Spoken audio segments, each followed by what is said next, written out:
Hello guys, welcome back. Thanks for being here. So in our previous lecture, we have integrated our test pack with Jenkins, which is a continuous integration tool in order to automate the execution. So now I have one of the features which is advantageous with respect to Karate. It is not exclusive feature to Karate. So this is how every test automation supports, and which is nothing but data driven execution. So say for example you have a test case and you wanted to run the test case with a different set of data, and how many number of data you have, and you wanted to execute for those many number of iterations. So that is what we call it as a data driven test basically.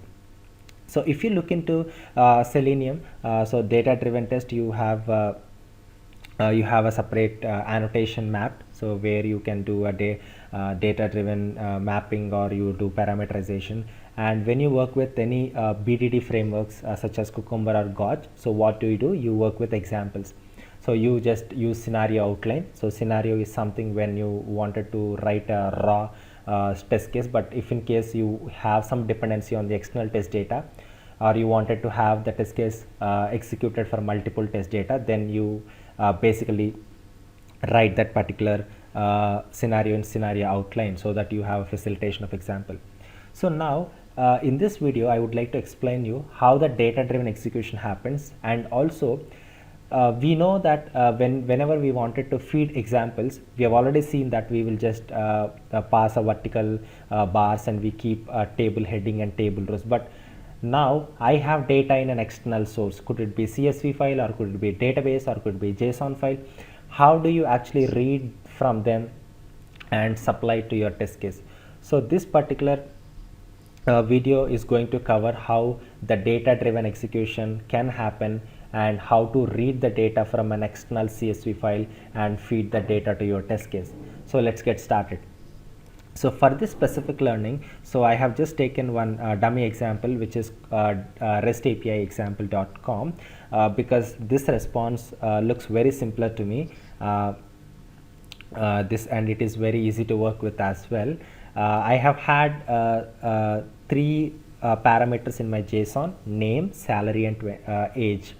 So basically this is a API which creates an employee, which creates an employee record. So the endpoint route is create slash API version v create, and then the method that it accepts is post, and the sample JSON is this one. So this is how the output should be seen. This is how the response should be printed. Let's actually create a test case first and see this gets passed, and then see how do we actually set an examples from it, and how do we read from the data CSV file. So if you actually open that one, so let me create another file. Let me create a feature file, which is create employee. So I would create a file, and I would name this file as create employees dot feature. So this is basically my name of the feature file, and I would write a feature. So to create employee records, and scenario would be to create an employee, and then given, you just write the same Gherkin syntax. I think you must be pretty much familiar with how to write Gherkin syntax by now, because we have seen a lot of videos and a lot of feature files we have documented. So let me get the route for it. So this is what the route, this is the basically the URL, and request, and request should be what, guys? We have name parameter, we have name, name is my name equals to Roger Federer, and we have salary field too. Let me just write that salary equals to maybe some 100,000 maybe, and then we have age which is about 38, so he recently turned 39 I guess. So let me update that. So it is 39, so it is not specific, it's just dummy data.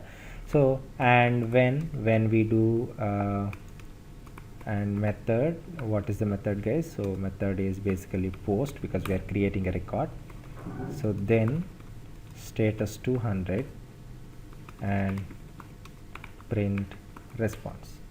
So now we have forgot something, so I think we need to give the path. So path is basically API/v1/create, it's a version 1.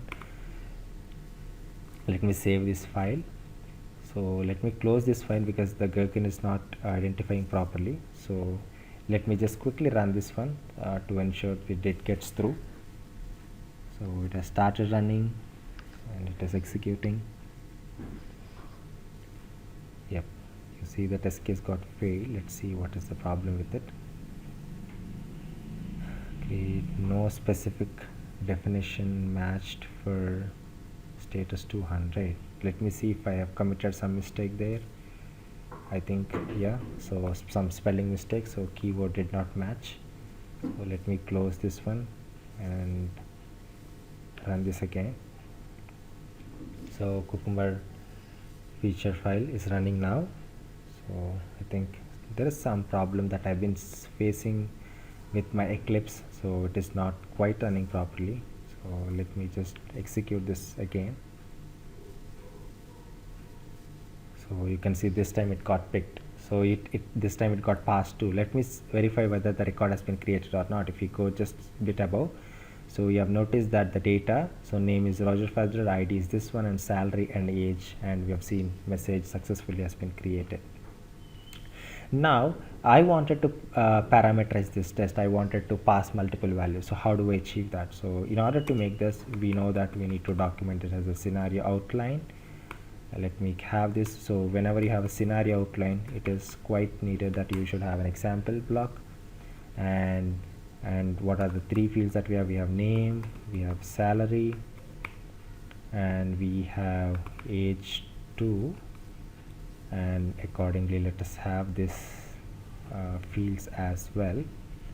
So it is Roger, it is some number, and it is 39. So test data pass. And now how do we do that? So now we are not actually hard coding the test case, so rather how we are doing, we are just mapping the variable name. So this is how you do with the help of angular braces. You basically call them, and salary, and this is age. So now we are ready with sending examples. Let me close and reopen. So we are all ready.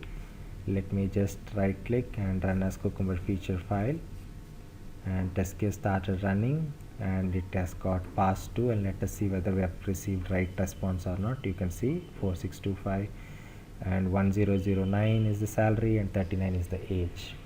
So now basically this is how we pass the data, but at times we might get into a case where we need to run the data from an external CSV file. So say for example, for this case I wanted to have this particular test case done by reading the data from an Excel file. So in the test data, I have just created a folder called test data, and in that I have a CSV file created, which is .csv file. So if you look into my Excel CSV file that I've created, it just has 3 simple fields created, like whatever the fields that we are sending as a request. So you need to create that parameter as a file cell, and you can pass as many records as possible. You can put Rafa, you can put 1325, and sorry guys, so 123, and you can put 25, 23, something like that. So just save this, and then okay, so you save this file and then close, And now what happens is that, so how do you actually read this file? Now we need not supply the data anymore. So now how do I do in this sense? With the help of read function, I would basically call this file test data slash input data, so .csv. So this is how I do, guys. So I don't want to have any field names mapped, anything mapped, because the field names are matched. And make sure, guys, whatever the heading that you have had in your CSV file, same variable should be called in here as well, so otherwise it cannot find. So now in the examples we got rid of the table data, so rather what we have done, we have just given the file we are reading. With the help of read function, we are actually reading. So let me just close this file. Let me close this file and then open this again, and let me run to see what happens. Now I've started running and it started executing and it's running, and this time you see the test case got passed and it has executed 2 data. So you can see the 2 scenarios have been run. So one is for Rafa and another one you should see it for Roger as well. So you should see one for Roger and another for Rafa. So this is how, say for example, if you wanted to create 10 records at a time, you can have 10 rows in your CSV sheet, and that is how you can pick. So that is the reason, that is how you're actually making your feature file more readable. If in case I have to write all 10 records one after another, so my feature file gets overloaded, so you do not know which data to be changed. But handling CSV file is any day better than having. That is how we actually reduce the code maintenance in any test automation framework. So that's it I have for this video, guys. I think this is a really interesting feature, and you're also simplifying your feature file by keeping all your test data in an external CSV file. So please like this video if you have learned something, and thanks for watching me, and thanks for listening me throughout. I hope you have a great rest of today, and please subscribe to this channel.